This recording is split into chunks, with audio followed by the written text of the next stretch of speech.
Bait dan para sahabat Nabi di dalam Islam ini yang menjadi penyebab orang-orang awam mudah mengikuti orang-orang Syiah.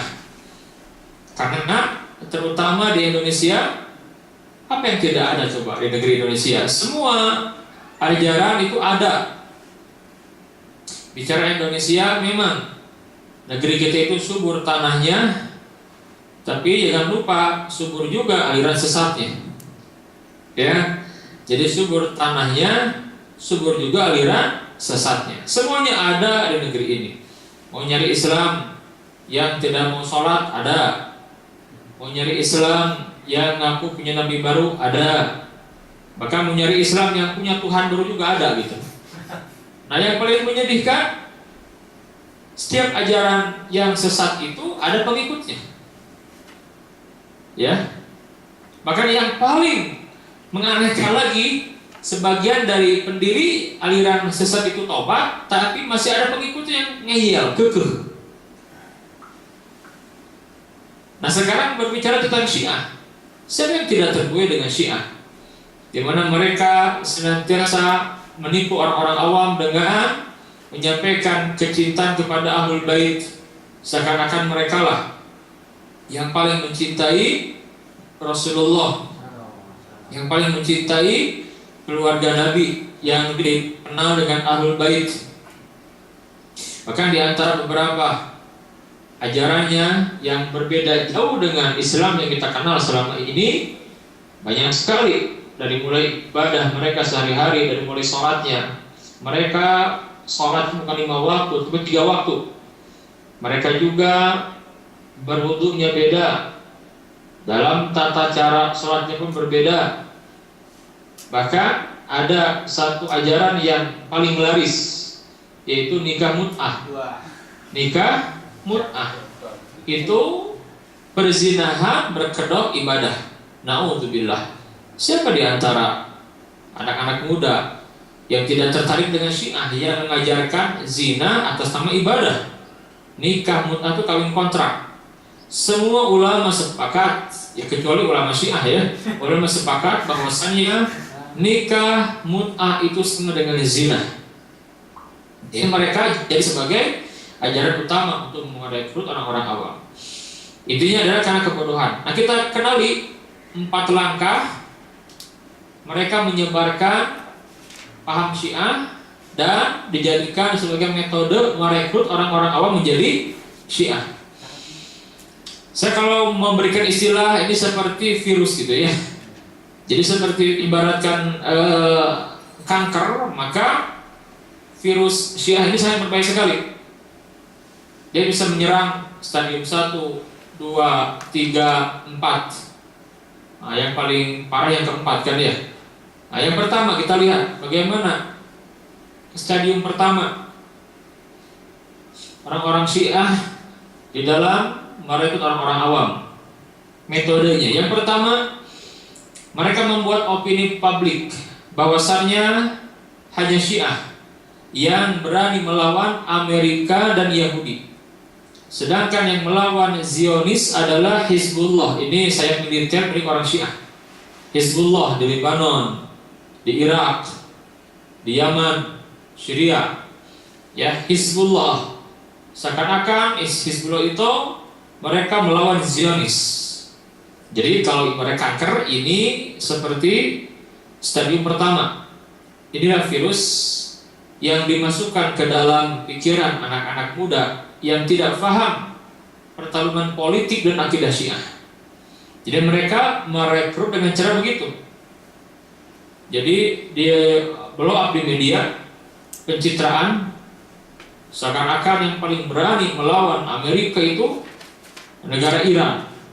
Tidak semua ya. Di Iran masih ada Ahlus Sunnah, tapi sedikit sekali. Secara mazhab resmi negara itu mereka negara Syiah. Negara Syiah. Nah, sekarang mati-matian tuh mereka membuat opini publik. Dia membuat beberapa tayangan di jaring sosial, di YouTube, dan di dalam tulisan-tulisan mereka yang menggambarkan seakan-akan mereka yang paling berani melawan Amerika. Nah, begitu anak-anak muda terkagum-kagum dengan opini yang mereka sampaikan, bahwasannya saat ini satu-satunya negara yang berani melawan Amerika dan Yahudi adalah negara orang Syiah, yaitu Iran. Dan yang berani melawan Zionis adalah Hizbullah. Maka mereka yang awam terhadap agama ini sudah mulai terkena serangan virus kanker stadium 1. Nah gitu ya.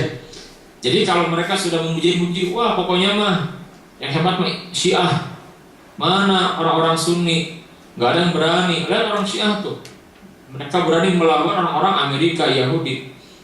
Nah ini kalau sudah orang mulai memuji-muji orang Syiah dengan isu ini, berarti mereka sudah terkena virus stadium pertama. Ini masih bisa disembuhkan, masih bisa dengan cara kita patahkan argumen mereka, kita berikan bukti-bukti nyata. Dan sekarang para ulama sudah menulis banyak buku menegaskan tentang itu semuanya bohong, nggak pernah terjadi. Justru yang membantu Khomeini revolusi di Iran, mendirikan negara Syiah di Iran, di belakang mereka orang-orang Yahudi dan orang-orang Amerika yang bersatu, ya, membantu mereka. Maka sampai kapanpun tidak akan pernah terjadi penyerangan dari orang-orang Syiah kepada orang-orang Yahudi. Perang Amerika kan bakalan terjadi. Maka kalau kita baca sejarah umat Islam, karena konflik Sunni Syiah ini bukan hal yang baru dari zaman dulu, udah hampir 14 abad. Kalau kita baca sejarah, mesti yang menjadi penyebab rusaknya pemerintahan Islam, runtuhnya daulah Islam, itu mesti ketika ada orang Syiah di dalamnya. Itu mah hal yang sudah pasti. Para ulama menulis dalam buku-buku sejarah runtuhnya kekhilafahan Utsmaniyah, runtuhnya daulah Islam di Andalus, di Spanyol sekian abad, rusak ketika orang-orang Syiah mulai masuk mengkhianati. Ya tadi polanya seakan-akan mereka membenci musuh, padahal mereka mendekati musuh untuk menghancurkan orang-orang Sunni, orang-orang Islam. Nah jadi kalau di antara kita ada yang sudah mulai mengagumi, membangga-banggakan orang Syiah dengan argumen mereka paling berani kepada Amerika, berarti itu sudah terkena virus nomor 1, virus stadium 1. Maka lihat sebagian langsung memasang poster-poster di kamarnya itu, poster Khomeini, tokoh-tokoh revolusi Iran, dan orang Syiah. Mereka pasang juga gambar-gambar imam-imam mereka, karena orang-orang Syiah menggambar para imam mereka. Bahkan Rasul pun digambar oleh mereka itu. Ya, Rasulullah digambar, ada posternya.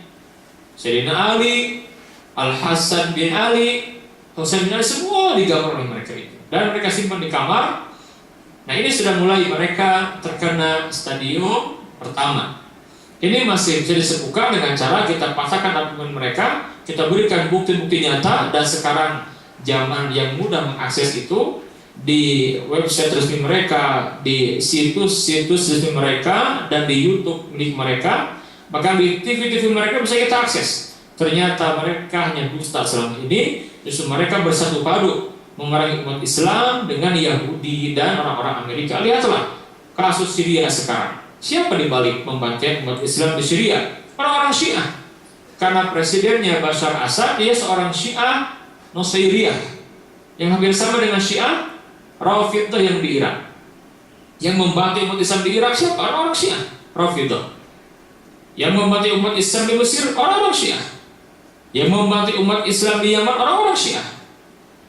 Dan itu saat ini sangat mudah diketahuinya, karena kita bisa mengakses dari informasi yang kita dapatkan langsung dari situs-situs resmi mereka. Jadi kita patahkan argumennya, itu tidak benar.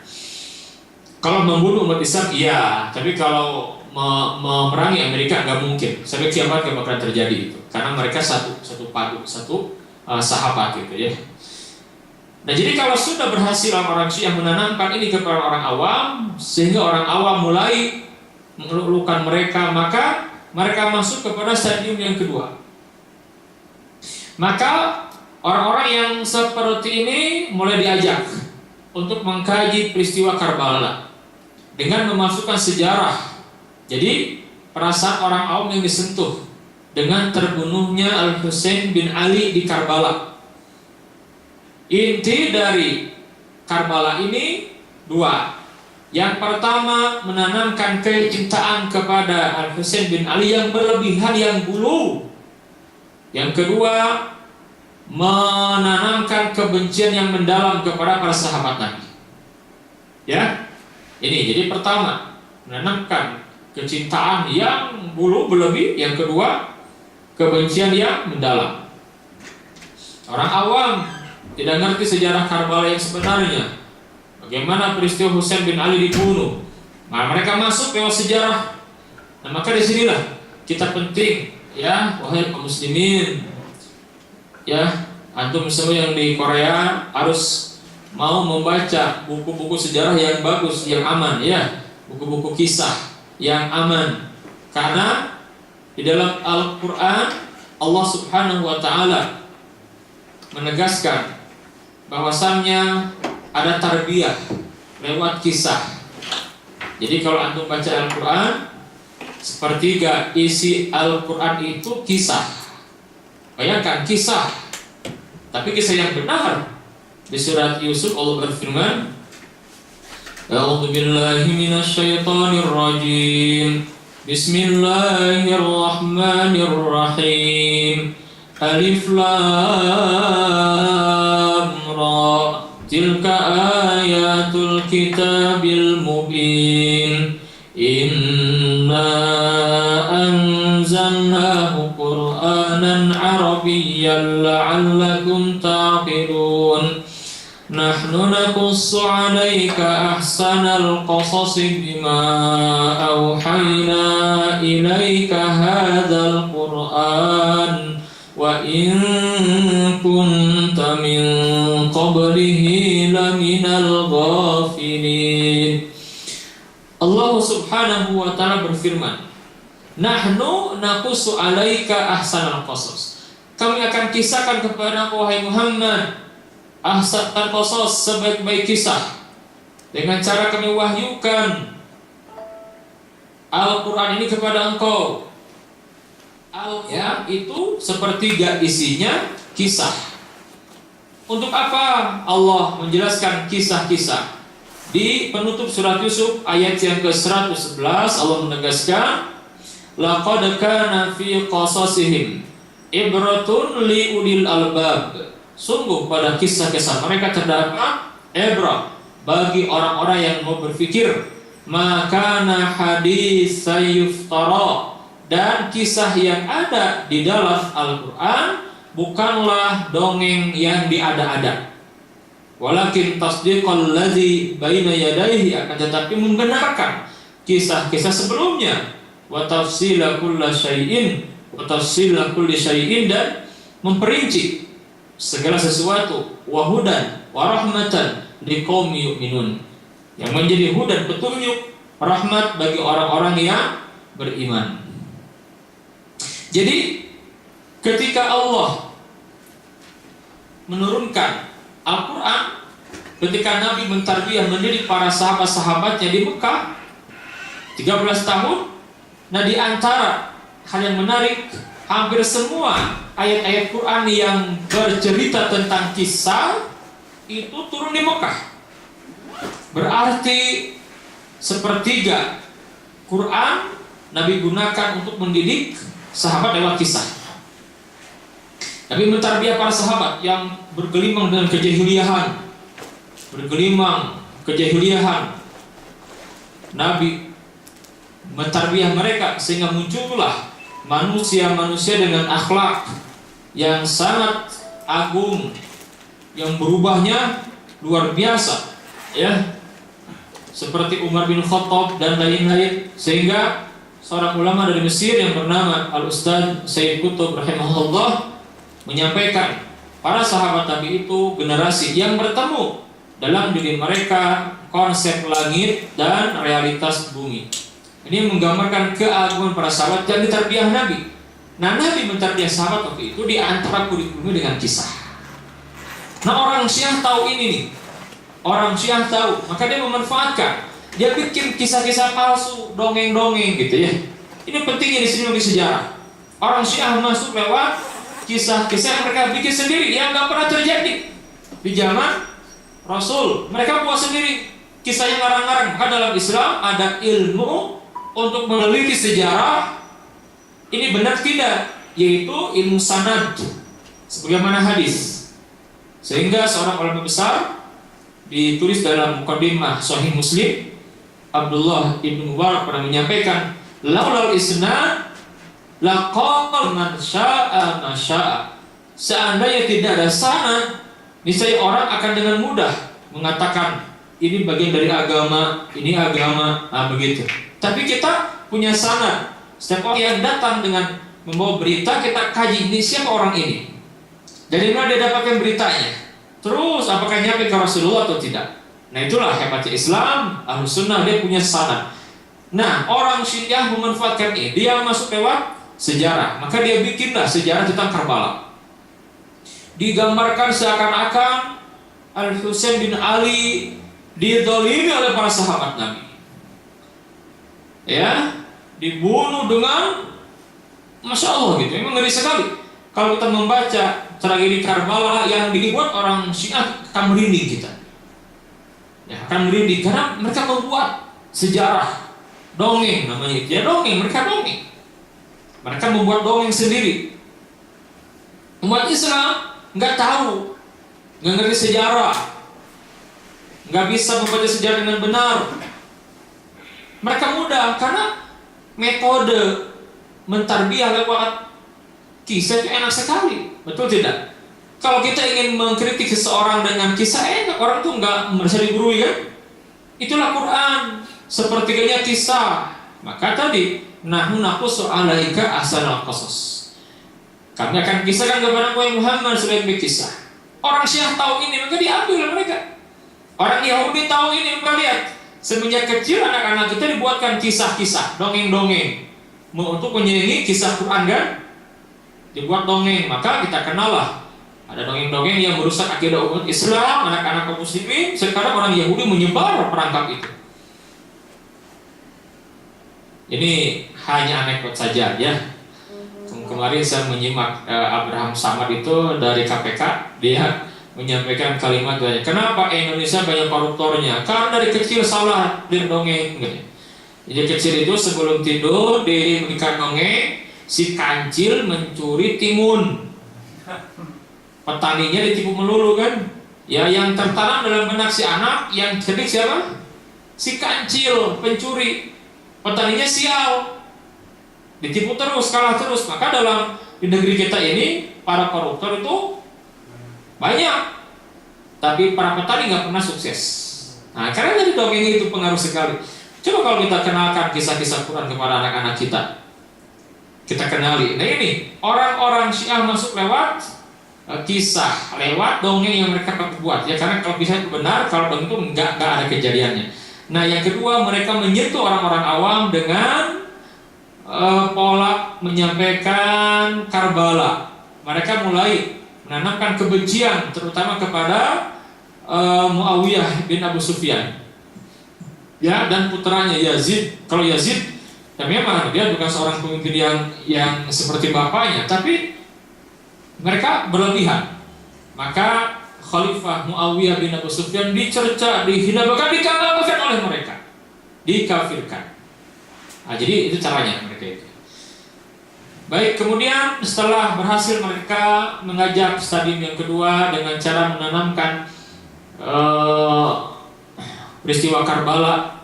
Di sana mereka mulai menanamkan kecintaan yang mendalam sehingga dibuatlah ritual Karbala.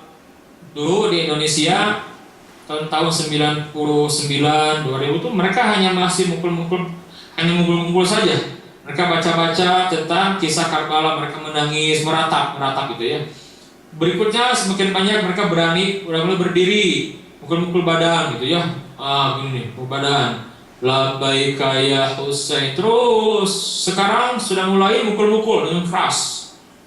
Sangat mungkin yang terjadi di Irak, di Karbala, yang kalau antum lihat di YouTube, mereka bawa pedang, mereka nanti menyiksa diri dengan itu, rantai besi dengan pedang. Nah itu sangat mungkin karena bertahap. Setan kan begitu menyesatkannya. Pertama mukul-mukul, mulai berdiri, berkabungnya terus mukul-mukul badan. Nanti sangat mungkin dia bawa pedang, nanti ya melukai diri sendiri. Itu kan sebuah hal yang mustahil lah. Coba kalau anda pakai akal sehat, apa mungkin Islam menjadi itu? Apa mungkin Rasul menjadi itu? Islam agama yang damai, mungkin mustahil. Karena memang mereka merusak Islam dengan cara mengakunya sebagai pecinta Ahlul Bait. Oke, yang ketiga sekarang. Mereka mulai ikut-ikutan setiap ada Asyura, perayaan Karbala. Karena saya mendapati ya, ikhwan fillah, ketika saya mengisi di MKFM di Bandung, di Indonesia, di TV, ada orang tidak tahu, mereka ikut-ikutan saja. Ustaz katanya, ternyata ini tidak boleh ya. Saya baru tahu Ustaz karena saya diiming-imingi bahwasannya kamu harus cinta kepada Ahlul Bait Nabi. Kita merayakan Karbala dalam rangka mencintai Al-Husain bin Ali. Mereka terjadi gitu. Yang aneh kenapa hanya